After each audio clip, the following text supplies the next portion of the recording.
राधे राधे महाराज जी। महाराज जी, इस कलयुग में विद्यार्थी जीवन में ब्रह्मचर्य का पालन नहीं हो पाता महाराज जी।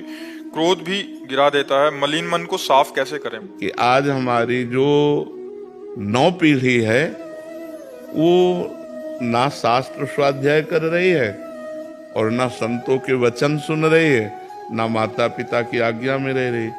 तो अनुशासनहीनता सदैव पतन का मार्ग पुष्ट करती है। अगर हम अनुशासित जीवन व्यतीत करें तो उन्नति का मार्ग हमें मिल सकता है। माता पिता का अनुशासन, शास्त्र का अनुशासन, संत गुरुदेव का अनुशासन, तो हम आगे बढ़ सकते हैं।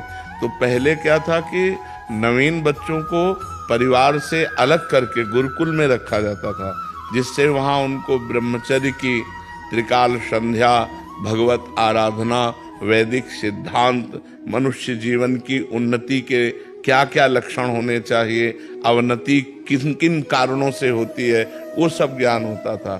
अब अध्यात्म की तो शिक्षा हो ही नहीं रही है, आधुनिक शिक्षा ही हो रही है। आधुनिक शिक्षा में इतनी क्षमता नहीं है कि वो हमारे मन को रोक सके। आधुनिक शिक्षा में इतनी क्षमता नहीं है कि हमारे मन को रोक सके या शांत कर सके।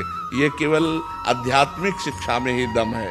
तो आध्यात्मिक शिक्षा विहीन आधुनिक शिक्षा में अब वो अपने माता पिता का अपमान करना, नाना प्रकार की क्रियाओं द्वारा ब्रह्मचर्य को नष्ट करना, व्यसन करना, इसमें हमारी नई समाज बढ़ती चली जा रही है। आप देख लो, छोटे छोटे बच्चे हस्तमैथुन का शिकार हो रहे हैं। छोटे छोटे बच्चे गंदे वीडियो देख करके बॉयफ्रेंड गर्लफ्रेंड, छोटे छोटे बच्चे व्यसन करने लगे हैं। अधिकतर जो माता पिता के अनुशासन में नहीं है, जो शास्त्रों का अनुशासन पालन नहीं करते, तो इसलिए आज जरूरत है अध्यात्म शिक्षा की।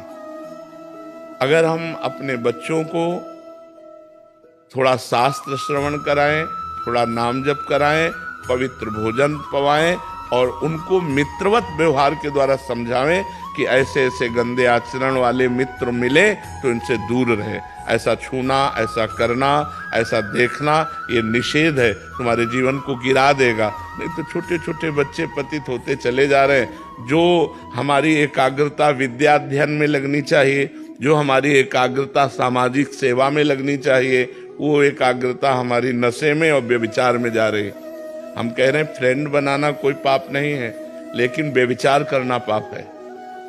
फ्रेंड बनाओ, खूब घूमो, खूब आनंद लो, कोई परेशानी, लेकिन गंदा आचरण मत करो। अगर गंदा आचरण करोगे तो वही तुम्हें डिप्रेशन में पहुंचाएगा, एक दूसरे का मतलब जीवन पतित हो जाएगा। आगे चल करके आपको एक ही रास्ता दिखाई देगा, या तो घोर व्यसन में पड़े रहना या सुसाइड कर लेना। आप देखना, क्यों? क्योंकि मनचली वृत्ति एक जगह टिकती नहीं है। चला भी है समाज में बॉयफ्रेंड ब्रेकअप, इसमें चरित्र आपका दूषित हो रहा है, आपके विचार दूषित हो रहे हैं, आपकी मानसिकता दूषित हो रही है। अब आप अपने जीवन को ऐसे गर्त में गिराने जा रहे हैं जो पूरे जीवन आपको दुख देगा, क्योंकि आप एक सद्गृहस्थ नहीं बन पाएंगे।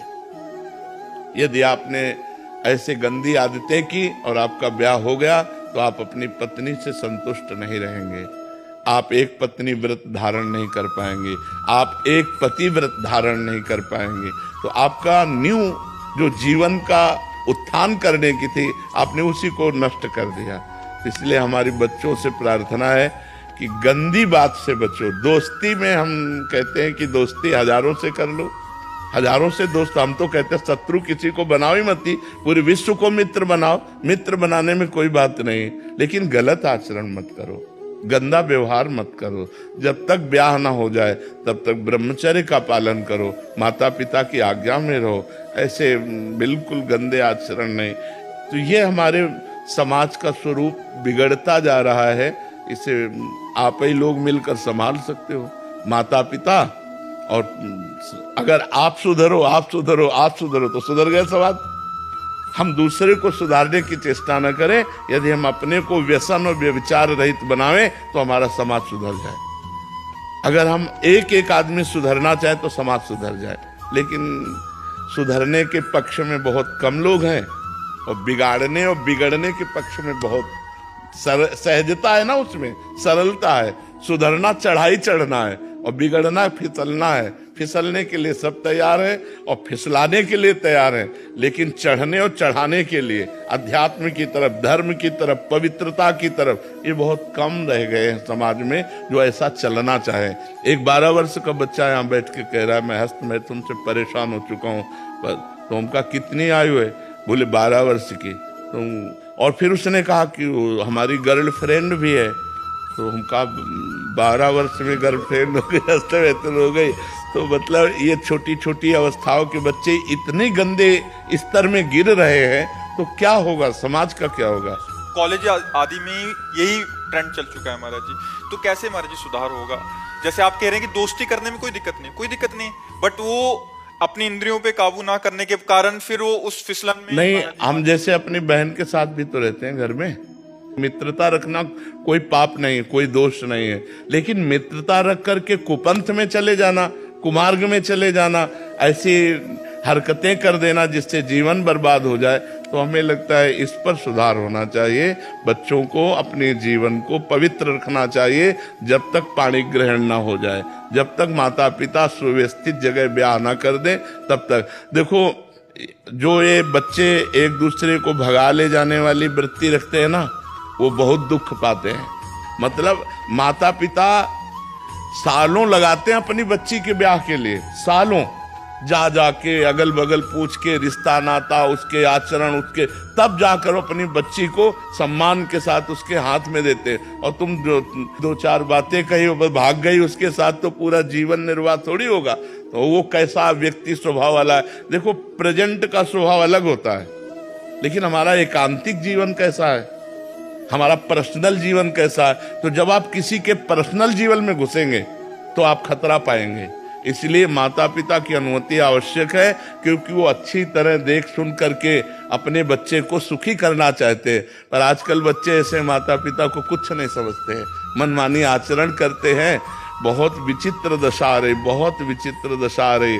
जो जवान बच्चे हैं वो बूढ़े माता पिता को पीट रहे हैं अपने माता पिता के अनुसार। और मातृ देवो भव पितृ देवो भव, शास्त्र वेद आज्ञा करता है। अगर माता पिता की आराधना नहीं हुई तो भगवान की आराधना कौन कर सकता है? भगवान तो अव्यक्त है, माता पिता तो व्यक्त भगवान हमारे विराजमान है। तो इसलिए समाज को आध्यात्मिक शास्त्रों का स्वाध्याय करना चाहिए, आध्यात्मिक संतों की वाणी सुननी चाहिए और उसके अनुसार अपने आचरण बनाने चाहिए।